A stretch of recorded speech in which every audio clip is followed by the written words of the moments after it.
Hello friends, welcome to my YouTube channel target with मूसी। और जैसे कि आपकी पैट की परीक्षा प्रस्तावित है और ये परीक्षा आपकी जो है 100 मार्क्स की परीक्षा है, जिसमें आपका 25 से 30 मार्क्स का जो है जीके जीएस का पोर्शन आएगा।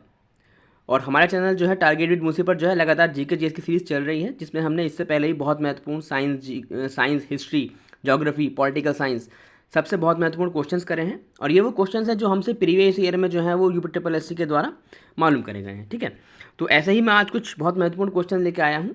और ये साइंस से मैंने आज टॉपिक लिया है और ये जो है वन लाइनर क्वेश्चन लेकर आया हूँ, क्योंकि देखिए वन लाइनर क्वेश्चन से जो है हम बहुत जल्दी क्वेश्चनों को कर लेते हैं। और जैसे कि आप जानते हैं, जो हमारे यूट्यूब चैनल पर जो सीरीज़ चलती है सुपर फास्ट सीरीज़ के नाम से 5 मिनट की कक्षा, तो 5 मिनट में हम जो है बहुत महत्वपूर्ण 25 से 30 क्वेश्चन करने की कोशिश करते हैं और कर भी लेते हैं। ठीक है, तो शुरुआत करते हैं कुछ बहुत महत्वपूर्ण क्वेश्चन की, जो हमसे एग्जाम में पूछे जाते रहते हैं अक्सर। मनुष्य में कितने प्रकार के भिन्न भिन्न ऊतक पाए जाते हैं? तो मनुष्य में जो है वो 4 प्रकार के ऊतक पाए जाते हैं। मनुष्य में पाए जाने वाले ऊतकों के नाम, जो 4 प्रकार के ऊतक पाए जाते हैं, तो उनमें क्या क्या नाम है उनका? उसका नाम है एक तो एपिथीलियम, एक पेशीय ऊतक, संयोजी ऊतक और तंत्रिका ऊतक। ये 4 तरह के ऊतक जो हैं पाए जाते हैं मनुष्य में। मनुष्य की त्वचा, मुंह, आहार नाल तथा फेफड़ों की सतह किस ऊतक की बनी होती है? तो ये जो बनी होती है एपिथीलियम ऊतक की। इसको ध्यान रखना, एपिथीलियम ऊतक की। ये क्वेश्चन जो है वो मालूम करा गया है, एपिथीलियम ऊतक की बनी होती है। रुधिर क्या है? तो रुधिर जो है वो एक द्रव संयोजी ऊतक कहलाता है। रुधिर की उत्पत्ति कहाँ से होती है? तो वो होती है भ्रूण के मेसोड्रम से रुधिर की उत्पत्ति होती है। प्लाज्मा में कौन कौन से प्रोटीन पाए जाते हैं? तो प्लाज्मा में जो है हमारे फाइब्रोनोजन, एल्ब्यूमिन, ग्लोबिन और प्रोथ्रोम्बिन, ये जो है हमारे प्रोटीन पाए जाते हैं। ठीक है, और इससे पुरानी या प्रीवियस वीडियो देखिएगा मेरी साइंस की, उसमें जो है हमने सबके बारे में, इनके बारे में डिटेल से पढ़ा है, तो प्रीवियस वीडियो को आप देख लीजिएगा। मनुष्य के आहार नाल के प्रमुख भाग कौन कौन से होते हैं? तो वो मनुष्य के आहार नाल के जो प्रमुख भाग हैं वो है मुखगुहा, ग्रासनली, अमाशय और आंत। शरीर का सबसे कठोर भाग क्या होता है? तो शरीर का सबसे कठोर भाग जो है वो होता है इनेमल। किस रस को पाचक रस कहते हैं? तो सभी जानते हैं कि जठर रस को हम पाचक रस कहते हैं। मनुष्य की कौन सी आंत भोजन के पाचन में सहायता प्रदान करती है? तो वो होती है छोटी आंत। मनुष्य में कितने जोड़ी लार ग्रंथियां पाई जाती हैं? तो जो है 3 जोड़ी लार ग्रंथियां पाई जाती हैं मनुष्य में। लार में कौन कौन से एंजाइम पाए जाते हैं? तो लार में जो है टाइलिन और लाइसोसोम, ये 2 एंजाइम पाए जाते हैं। मानव शरीर की सबसे बड़ी ग्रंथि कौन सी होती है? तो मानव शरीर की जो सबसे बड़ी ग्रंथि है वो है यकृत। ठीक है, और ये बहिःस्रावी ग्रंथि होती है यकृत। यकृत के द्वारा किस रस का स्रावण होता है? तो यकृत के द्वारा जो है पित्त रस का स्रावण होता है। यकृत किस प्रोटीन का निर्माण करता है? तो यकृत जो है वो फाइब्रोनोजन नामक प्रोटीन का निर्माण करता है। लार ग्रंथियाँ कहाँ स्थित होती हैं? तो देखिए ये तो हम अभी प्रीवियस पढ़ा था इससे कि लार ग्रंथियाँ कितनी होती हैं, तीन जोड़ी होती हैं, ये ना। तो कौन कहाँ कहाँ पर होती हैं?